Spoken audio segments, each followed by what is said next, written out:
Quartier Libre TV, bonjour. Je m'appelle Claire, je suis étudiante à l'ITES de Brest et je suis avec Martine qui va nous parler de la participation des habitants sur un projet. Bonjour Martine. Bonjour Claire. Alors, qu'est-ce que le Quartier Libre TV? Alors Quartier Libre TV, c'est une télé essentiellement diffusée sur le web et qui a été mise en place en 2015 avec 3 quartiers prioritaires de Brest. D'accord. Et comment vous avez intégré le projet? Alors moi à l'époque je prenais mes cours d'informatique avec Régine, une collègue qui travaille avec nous d'ailleurs, c'est une personne qui travaille à l'équipe de l'enseignement et qui m'a proposé de venir à une réunion. Donc je suis allée à la réunion et ma foi ça m'a intéressée. Et qu'est-ce qui vous a intéressé? Alors moi ce que j'y ai vu c'est les objectifs. En fait les objectifs, revaloriser les quartiers populaires, donner la parole aux habitants, mettre en avant les talents, et surtout les jeunes, dans nos quartiers, donc, et qui sait aussi peut-être pouvoir créer des emplois. Donc moi, c'est tous ces objectifs-là qui m'ont convaincu qu'il fallait que je m'implique dans ce projet. D'accord, donc c'est toujours les mêmes objectifs? Oui. Et vous y êtes toujours depuis combien de temps? Eh bien donc depuis 2015, donc ça va faire en novembre, ça va faire comme 4 ans que j'y suis, quoi. Donc j'y suis en tant que présentatrice, rédactrice, j'organise des plateaux. Je suis également la secrétaire de l'association, parce que maintenant, donc, du coup, on est en milieu associatif. Hein. Et depuis l'année dernière, j'ai pris du grade parce qu'on m'a nommée référente de mon quartier. D'accord, donc ça vous intéresse toujours autant, c'est pour ça que vous y restez? Oui.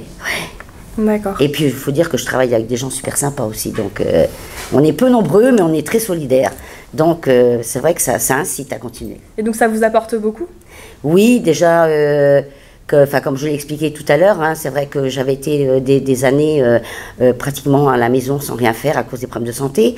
Donc du coup, ça m'a fait sortir de chez moi, ça m'a fait faire des connaissances, ça m'a fait revivre quelque part. Du coup, je reprends de l'assurance, même si c'est pas encore à 100%, mais je reprends de l'assurance en moi.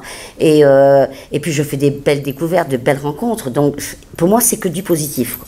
Donc pas question d'abandonner, du moins pour le moment. D'accord. Et pour les habitants, vous pensez que c'est pareil, que ça leur apporte beaucoup aussi? Alors, les habitants, justement, ça leur permet, s'ils ont envie, de venir tous les jours, du temps que je côtoie, parce qu'en fait, ça fait 40 ans que j'habite le quartier, je les incite justement à venir parler sur, si j'entends dire, tiens, nous, on va aller faire le tour des jardins partagés ou d'autres actions menées, je leur dis, venez le dire sur le plateau. Alors, des fois, c'est compliqué, parce qu'il y a la caméra qui est là, ça leur fait peur, mais après, bon, allez, on les met dans une ambiance un peu sympathique. Et on arrive, donc les habitants viennent s'exprimer sur les plateaux. Et puis, quand ils voient les vidéos, ils découvrent aussi qu'il y a des belles choses qui se passent dans leur quartier. Et pour certains même qui nous disent, on ne soupçonnait même pas qu'il y avait ça. Ouais. Donc c'est gratifiant pour nous de travailler dans des conditions comme ça. Enfin moi c'est comme ça que je le vois. Et aujourd'hui vous avez besoin de quoi?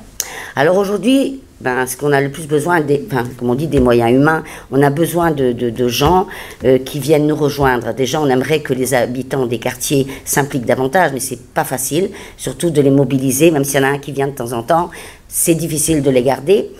Et on aimerait qu'il y ait beaucoup de jeunes aussi qui viennent, parce que comme ça paraît pas, mais ça peut leur apporter énormément de choses, quoi.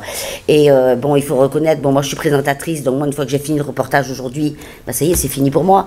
Mais par exemple Michel qui est là, il filme, mais ça va être des heures de montage en vidéo, et puis il n'y a pas que ce reportage, il y en aura peut-être 4 cette semaine. Donc bien évidemment, ce qu'on a besoin, c'est d'avoir de l'aide, quoi. Donc c'est en partie pour ça que vous êtes là aujourd'hui? Oui, et puis c'était encore une nouvelle expérience aussi, de se dire on va rencontrer, je ne connaissais pas du tout ici, donc moi je suis curieuse, et je me voyais remarquer dans un amphi avec des micros partout, donc j'ai passé un week-end un peu stressant, mais là je ne regrette pas, parce qu'au contraire, voilà, j'ai encore fait des connaissances aujourd'hui, des jeunes sympathiques, et c'est toujours intéressant. Très bien, je vous remercie beaucoup Martine pour les réponses que vous avez données. Moi aussi, au revoir, à bientôt j'espère. Oui.